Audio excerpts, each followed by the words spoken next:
Então, pessoal, na verdade, vamos lá, vou retomar, vou projetar aqui o Antônio Cândido, falando sobre o Machado, um texto tranquilo, chamado Esquema de Machado de Assis, um texto popular que ele escreveu. Ele fez vários textos sobre Machado de Assis, mas esse é um texto popular dele, né? Deixa eu projetar aqui para vocês um pedaço dele. A gente continua no Machado, a gente já discutiu muitas coisas do Machado, algumas coisas. Assim, falar o óbvio do Machado é o que eu prefiro não falar. Eu sempre com vocês aqui eu levanto outras questões, né? Porque vocês vão dar aula e o aluno ele vai perguntar por que o Machado é tão bom. Aí a gente fala, o Machado é bom. Eu estou olhando aqui, pessoal, estou falando, mas é porque eu estou olhando para minha tela aqui também. Não estou meio zumbi, não. Eu tô só. É que eu estou vendo aqui na minha tela abrir o texto. Por que o Machado é bom, né? E todo mundo, porque ele conversa com o leitor, né? Porque ele faz introspecção psicológica. Você quer que eu te diga para vocês? Eu não sei nem se o Machado é assim o top de fazer introspecção psicológica, assim, eu acho. Né? Nem sei se na verdade ele é o grande cara. Na época dele tinha muito cara bom. Ele concorria com muita gente, o Guide, muita gente boa, o Marcel Proust, né? É difícil disputar com o Marcel Proust. O cara fez 5 volumes, né? 1.500 páginas de livro só em primeira pessoa. Então... Mas eu acho que o Machado, a sacada do Machado. Estou abrindo aqui, gente, peraí. Eu acho que a sacada do Machado é o barroco que eu disse para vocês. Acho que isso é legal para você ensinar para o seu aluno. Quer dizer, ele na condição dele, social. Estou abrindo, gente. Eu acho que a grande sacada do Machado é ele na condição dele, né, de mulato, né, para não dizer negro, que né, na verdade, na situação que ele precisava montar essas parcerias para sobreviver, para viver uma vida um pouco melhor, funcionário público simples. Isso o Antônio Cândido que comenta, eu também já tinha comentado com vocês, né? Depois um funcionário público de alto nível, ele tinha uma vida um pouco mais cara, gostos mais caros, precisava de dinheiro. Eu e minhas análises econômicas, né? E aí, o que acontece? Ele precisava trafegar nesse universo. E para ele trafegar nesse universo, ele não podia ir lá detonar todo mundo, a oligarquia.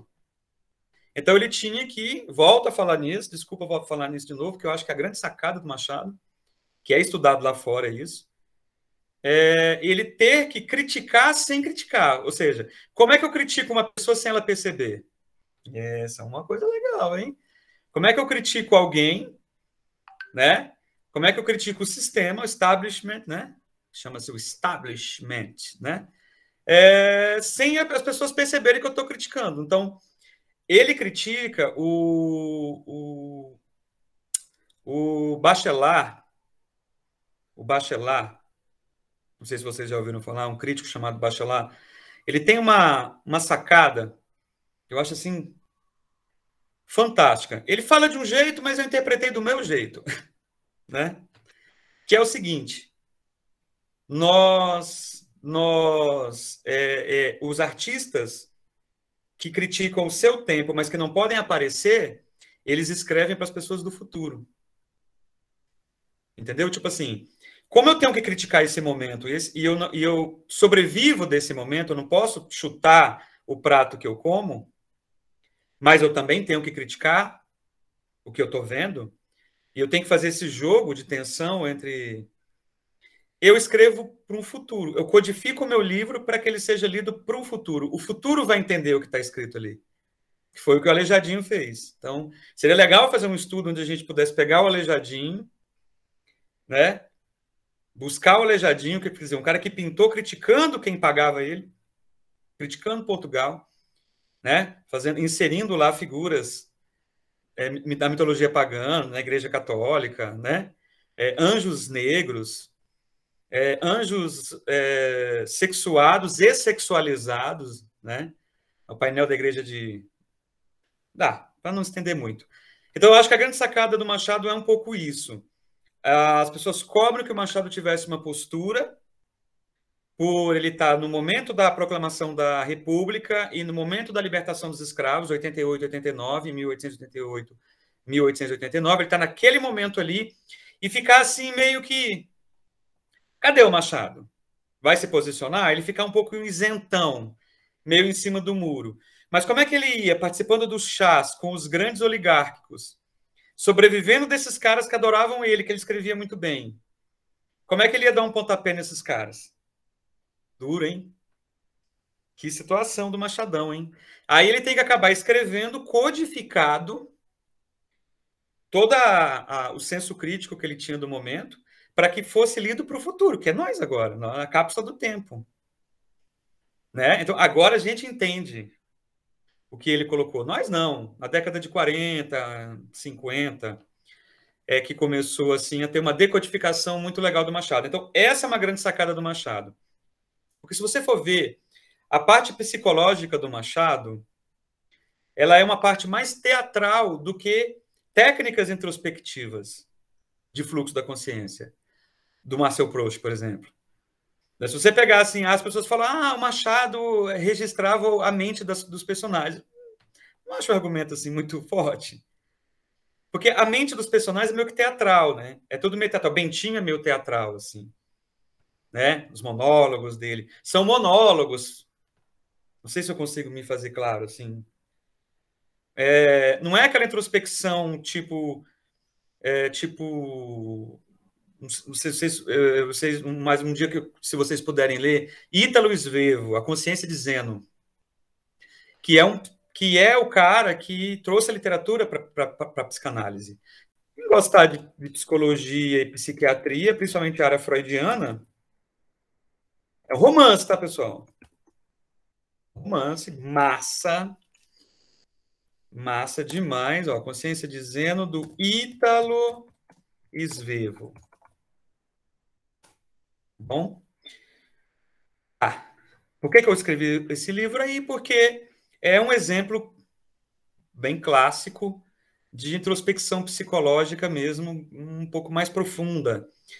Por quê? Porque eu estou falando que o Machado ele é muito importante na introspecção psicológica, ele é muito importante, mas, ao meu ver, mas é a teatralização através de monólogos interiores.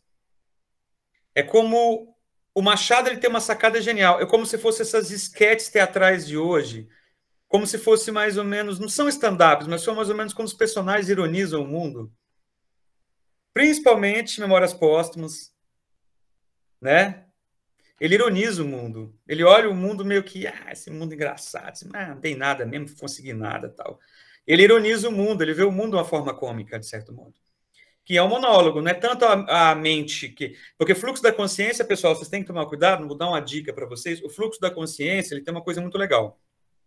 O fluxo da consciência, quando ele está rolando, o cara está delirando, que vem os jorros de consciência, o cara está vendo ali uma pomba, ele vai descrevendo aquela pomba, e vai descrevendo a paisagem, e vai colocando elementos. Eles não têm marca temporal. O tempo, no fluxo da consciência, ele some. Porque o tempo, ele é um elemento... ele é um elemento real, objetivo. Você avalia. Quando você tira o tempo de um fluxo, tu fica perdido.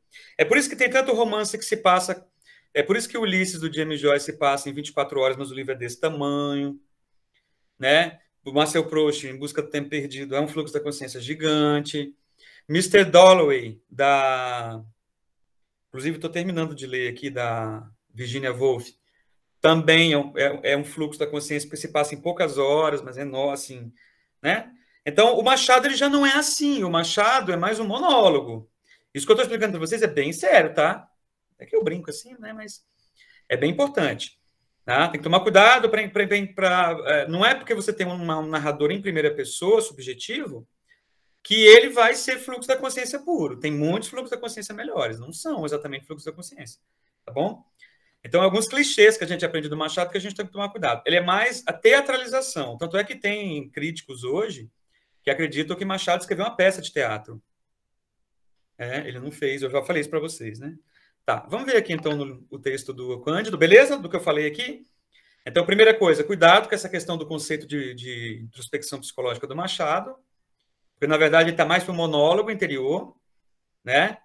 Sabe aquela peça de teatro que fica uma pessoa só? Só ela falando?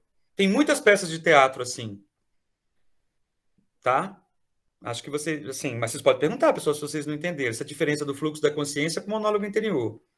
No fluxo da consciência, a primeira característica de um fluxo é aquele momento que o personagem começa a divagar nos seus pensamentos, né? Essa é a base. Ok? Tá. Só que o que acontece? Um fluxo da consciência verdadeiro, ele perde as marcas temporais. O cara começa a divagar e você passa páginas e páginas e páginas e páginas e você não sabe que tempo que passou. Pode ser que tenha passado 1 minuto só. Normalmente se passa menos tempo do que o que foi narrado. Tranquilo? Vocês já leram alguma coisa? Vocês já leram alguma coisa assim? Que o cara para e o narrador vai. E ele vai pensando. Ah, essa xícara de café. E ele olha para a xícara de café, ele começa a lembrar, e o café e tal. Aí ele começa a lembrar da família, pá, e ele vai, flutua. Aí lembra de um quadro na exposição, aí depois ele vai, lembra de um jantar. Aí ele volta de novo, que ele estava sentado ali no café, não mudou, passou 1 minuto só. Mas aí é que tá. No fluxo, ele vai detalhar, mas existem marcas temporais. Ou seja, quando você conta, você vê a história do Bentinho, a história do Bentinho, ela se passa toda a trajetória dele, né? Toda a trajetória dele com a Capitu, né? Até ele fechando com o filho, né? Que é a cara do Escobar, maldito. Maldito Escobar. Você pega Memórias Póstumas, é desde quando ele era pequeno, né? É um fluxo, assim, mas não é aquele fluxo clássico que eu citei. Ele vai, conta toda a história dele, da morte até chegar nas paixões dele. Né? Então, essas características, por mais que tenham essas cenas impressionistas, que a gente chama, é mais para o monólogo interior, entendeu? O que é o monólogo interior? É quando eu conto a história pela minha ótica. É claro que eu vou detalhar.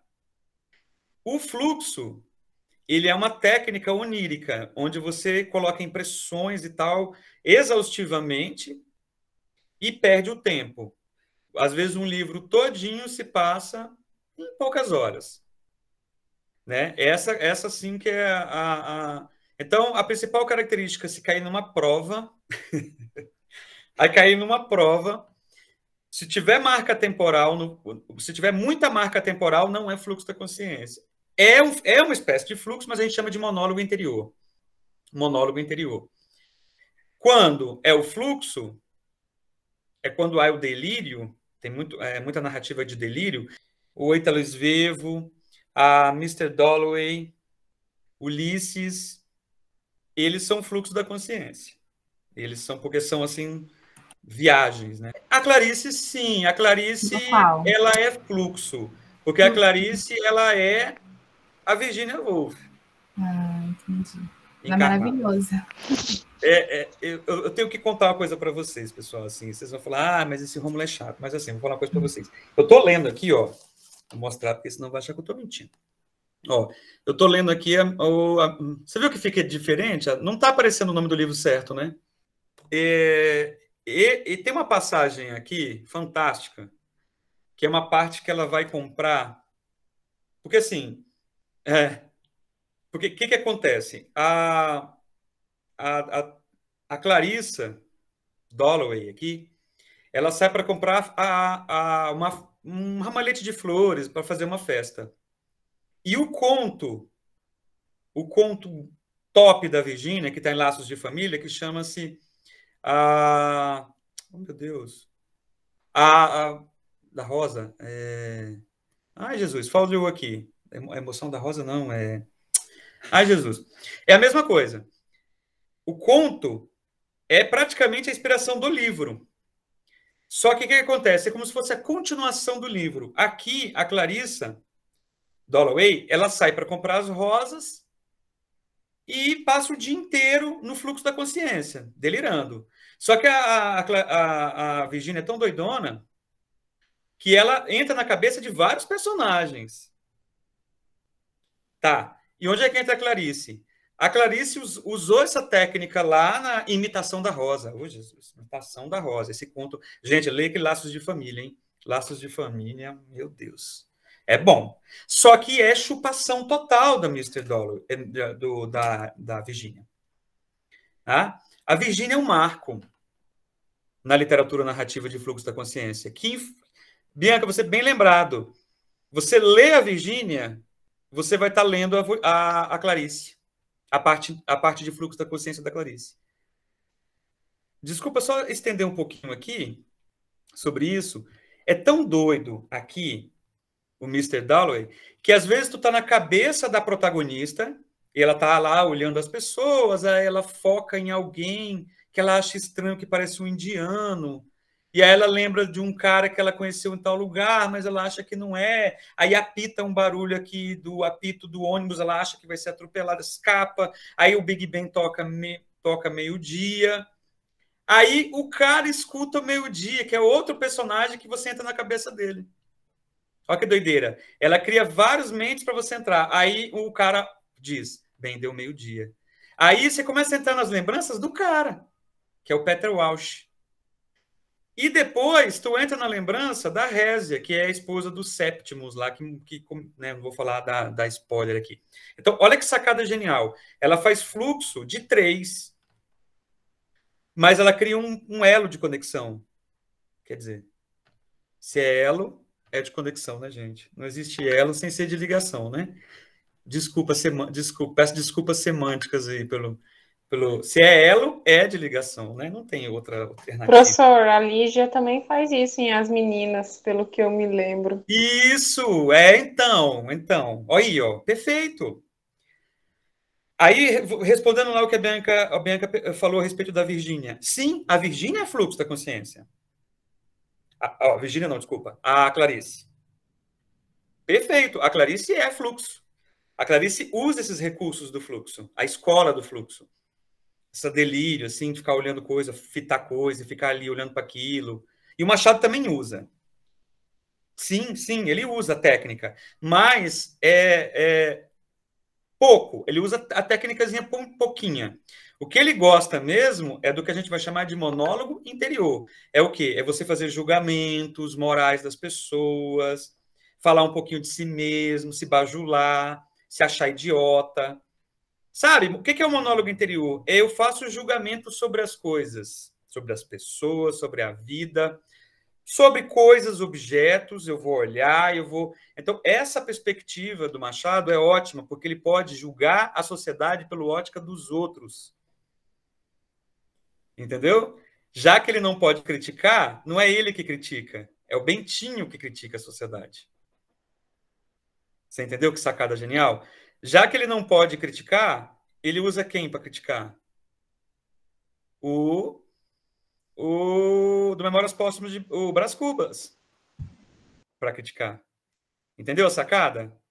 Em vez de o narrador ser... Quando eu coloco o narrador em primeira pessoa com o monólogo interior, ele que fica julgando. Gente, eu não tenho culpa, não. Eu criei um personagem. Por isso que ele queria fazer o teatro. Porque o teatro é mais massa ainda, por isso o monólogo interior. Então, eu vou escrever no chat aqui uma combinação muito top. Ó, a necessidade, vou escrever no chat ali, tá? A necessidade de Machado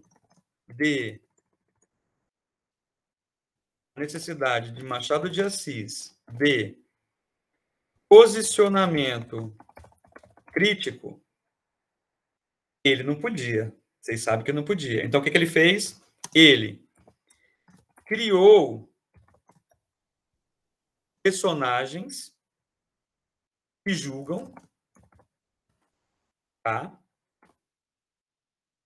É o quê? Personagens que vão usar o recurso do monólogo interior. O que é o monólogo interior? O que é o monólogo, pessoal? Monólogo é quando eu tenho um discurso pronto para alguém, mas eu não tenho um interlocutor. Vamos pensar filosoficamente nisso? Vocês fazem monólogo em casa? Eu, às vezes, quando eu faço o vídeo do Teolitérias, eu faço monólogo. Eu não sei nem quem assiste. São monólogos. O monólogo é quando eu falo, né? Mas eu lanço a minha fala não para uma pessoa específica num diálogo. Eu falo para mim e para o difuso. O difuso. Vocês entenderam? Podem perguntar, gente. Não precisa ter pressa, não. O importante é que vocês entendam isso. Então, o que é o monólogo? O monólogo tem muito no teatro. Ok? Vocês já viram aí? Já ouviram falar? Ou já viram na TV, assim, de alguma peça de teatro que sempre... né? Sim. Monólogo, né? E por que é monólogo interior? Olha que massa. Porque é esse monólogo aqui que se passa na cabeça dos personagens.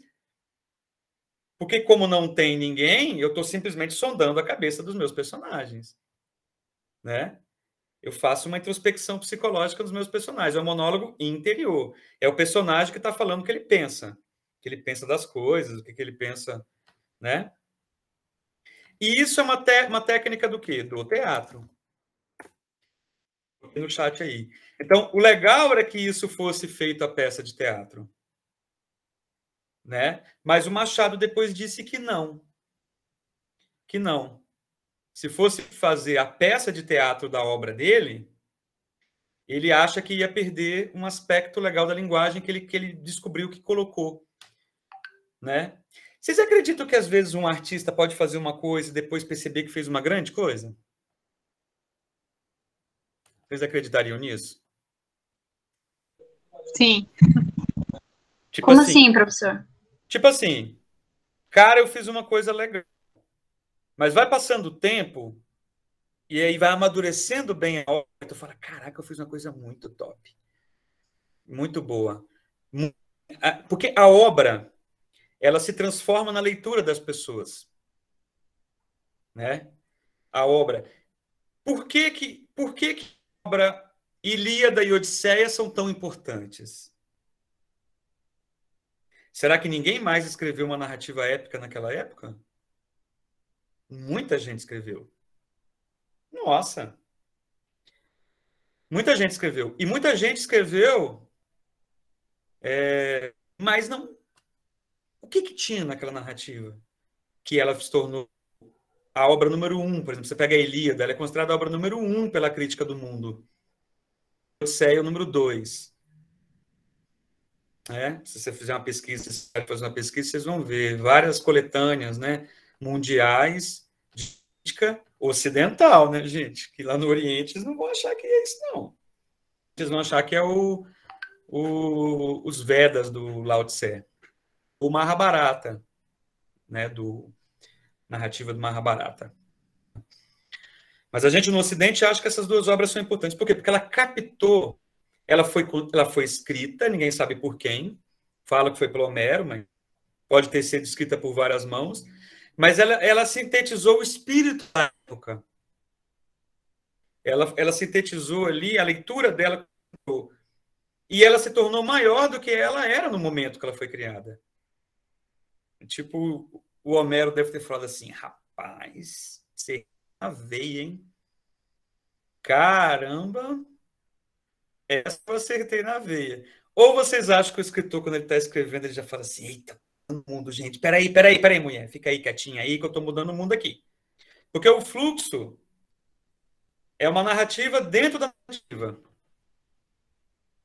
Entendeu? Você está narrando, por exemplo, eu posso estar Orlando, da Virginia Woolf, por exemplo.